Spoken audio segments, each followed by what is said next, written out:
Mellow greetings, everybody. My name is James. I am from the internet. And today we're going to talk about why you should not be teaching your kids that Santa Claus bullshit.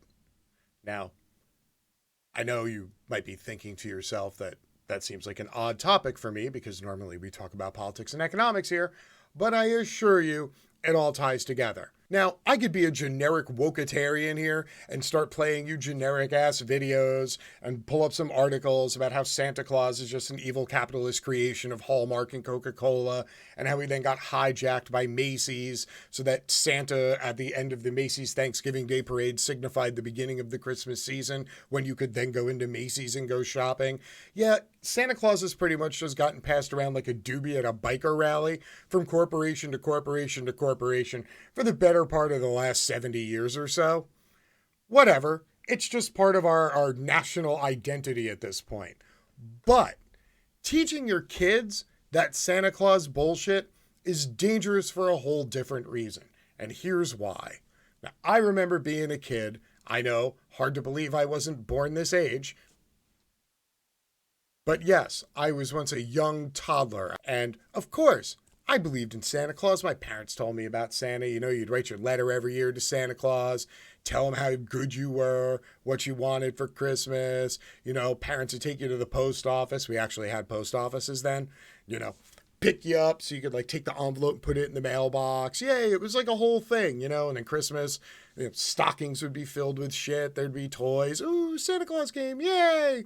And then eventually somebody, you know, busted my bubble and told me that Santa Claus was fake. And I found out. I was all weepy about it for, you know, a spell.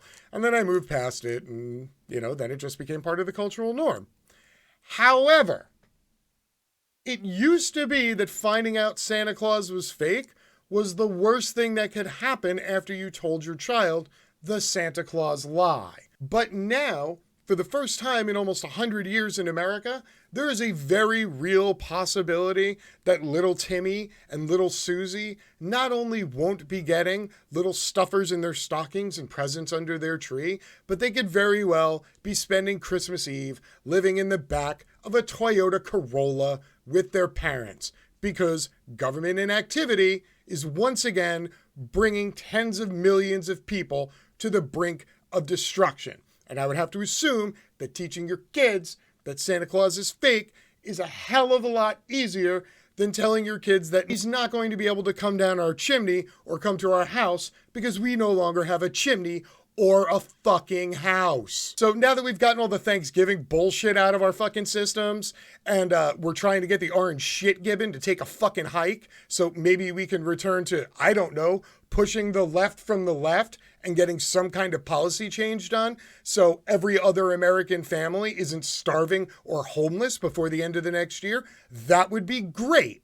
Now, you want to know how close we are to that shit? Let's look at some basic economic indicators of the, quote, working class. First one up. Millions of U.S. households are now more than $5,000 behind on rent. The newest data from Moody's Analytics shows about 12 million renters are now at least $5,850 behind in rent and utility payments. There has been as much as a 70% increase from last year in people paying rent on a credit card, according to an analysis by the Federal Reserve Bank of Philadelphia. Quote, if you're putting your rent payments onto a credit card, that shows you're really at risk of eviction. That means you've run out of savings. You've probably run out of calls to family members to get them to loan you money. Yeah, when you start paying your rent or your mortgage on your credit card, that's pretty much the 2-month whistle. That's the 60-day notification that not only are you going to be living in your Toyota Corolla, but that you're going to have to park your Toyota Corolla someplace very inconspicuous where the license plates don't show, because the repo man coming for your car will mean that your children no longer have a Corolla to sleep in either. Look, that's the tracking chart of people paying their rent on their credit cards. Notice how in April, the last time the federal government bothered to do dick for anybody in this country, the number dropped because people had financial security and they were able to pay their shitty landlords, who in turn paid their shitty banks, who in turn got $1 trillion. Yay, banks. Well, guess what? Now the Thanksgiving holidays are over and we're in the dead sprint to winter. when it gets really goddamn cold outside. And this is normally when consumer spending spikes higher than any other time in the year. Between Christmas presents, holiday travel, and home heating oil, a lot of money circulates through the United States of America in the last 45 days of the year. That's not going to be the case this year. It's just going to be filled with foreclosure notices.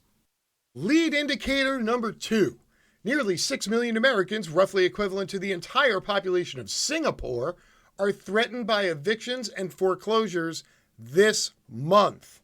Now, I know a lot has been made about the national moratorium that the CDC put on evictions, but that was kind of thin to start with at best. And the problem with it is that A, people had to know about it, B, people had to download the paperwork for it, and C, people had to file it with their landlords, who then filed it with the mortgage company or the bank. There is damn near 100 million Americans who have no fucking clue that there's actually a moratorium on evictions. And landlords are going full bore trying to evict people anyway, because it's easier to beg for forgiveness than it is to ask for permission. Roughly 18 million Americans are behind on rent or mortgage payments as the coronavirus pandemic continues to ravage the country, causing job losses and other economic stressors. We covered this last week. There were 750,000 new unemployment filings the week before Thanksgiving, which is normally when job numbers flip and turn around because of seasonal hiring. Not only is that spike not happening, but apparently there's a dip occurring in its place, and that dip is about to become a gigantic fucking crater. A new U.S. Census Bureau survey found that about 1/3 of those Americans expect to face eviction or foreclosure in 2021.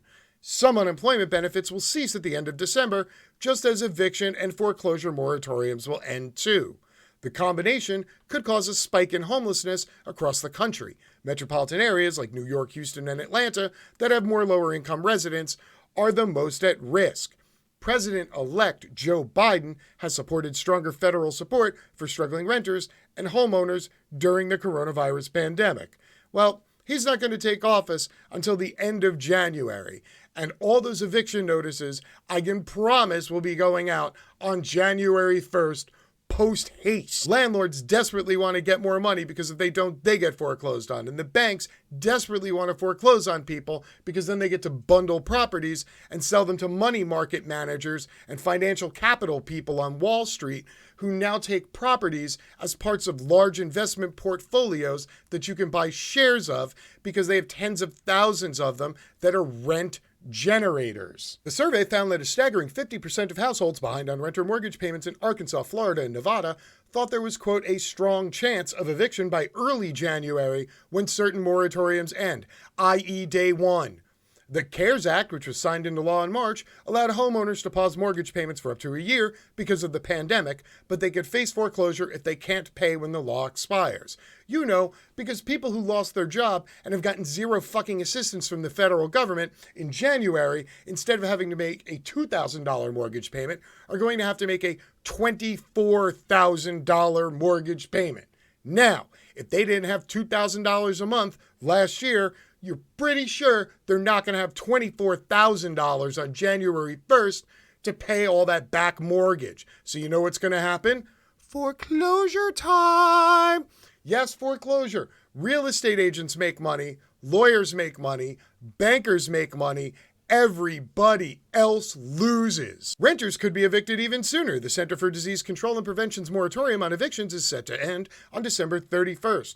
Chief economist for Moody's Analytics said that tenants nationwide could owe a total of $70 billion in back rent by the end of the year. Could anybody explain to me how the fuck working class Americans who haven't been able to work are supposed to come up with a $70 billion VIG so Vito the money collector doesn't come and lean on them and break their knuckles? $70 billion is a big nut. You know what could have offset that? The federal government actually giving a shit. But no, they were too busy playing partisan politics and worrying about elections and worrying about Senate runoffs than actually giving a fuck about the people who live in their constituency. They don't care. It's the United States of America. We're just a fucking, like a whole bunch of banks sitting on each other's shoulders wearing a giant fucking trench coat. And we're just walking around going, "Excuse me, sir, would you like to borrow some money?" Now, for those of you who are conservatives or right-wingers or faux libertarians who like to come here and like grudge watch my videos and then give me shit in the comment sections, here you go. I'm about to give you your wet dream, so take out the hankies because here it comes, okay? This shitstorm is equally the fault of the political left and the political right. Yes, I've spent the last 2 months nonstop stomping on Donald Trump because he won't fucking leave. And I can promise you, the day that the orange shit gibbon packs up his shit like the Beverly Hillbillies and drives back to his gold-plated fucking tower of crap, I will once again begin my daily mission of pushing the left from the left. Because somebody has to do it, and the centrists who are masquerading as the left sure as fuck aren't going to be the ones to do it, because they're the ones who own shares in stocks and own second and third houses and are landlords. Until then, let's just say that I acknowledge the battlefield is not one-sided, and there is more than one political party that is more than happy to watch a wide swath of Americans go from the black into the red because they own interest in corporations and companies and services that will profit from this economic destruction of the working class, just like they do every single time there's a recession and a crash. Lather, rinse, repeat. Making matters worse is that many of those who are expected to pay the back rent are also likely receiving unemployment benefits set to expire by the end of the year. A recent report found that about 12 million Americans could lose those benefits on December 26th. Merry fucking Christmas. The abrupt end to these unemployment benefits could slash income by about $19 billion a month. Wow. $90 billion a month no longer going into the economy. And guess what? The wealthy aren't pumping money into the economy. They're taking money out of the economy. They extract wealth and they park it offshore. So if the, quote, working class isn't out there spending $19 billion a month, the entire economy fucking craters. Quote, if renters are required to quickly repay past due rent or face eviction, the hardship will fall predominantly on lower income families who have already been disproportionately affected by the coronavirus. Now, I wish this could be the part where I give you some pithy comment and a great ending to the story that makes you smile, but today is not that day, this video is not that video, and this story is most assuredly not that story. So instead, I'm going to close out with a video from one of the shittiest capitalists on the face of the planet, who even he thinks the federal government is out of their freaking mind trying to give more money to corporations and no money to people. That's right. Kevin O'Leary from Shark Tank. Do y'all know who Kevin O'Leary from Shark Tank is and how much he loves money and capital and capitalism? Hang on, I'll give you a quick video reminder before we go into the death knell sentence from one of the biggest capitalists on the face of the planet telling us that we're all doomed if government doesn't start giving money to people instead of corporations. How much do you love money? Do you love it as much as I do? Probably not. Don't cry about money. It never cries for you. How I think of my money. Soldiers. I send them out to war every day. I want them to take prisoners and come home. So there's more of them. Your army, every soldier dies that you send out every day. When you have no soldiers, you're wiped out. That's the game of life. There are literal articles written about the guy with the title, Why Kevin O'Leary Wants You to Be Evil. That's how full-on capitalist this dude is, okay?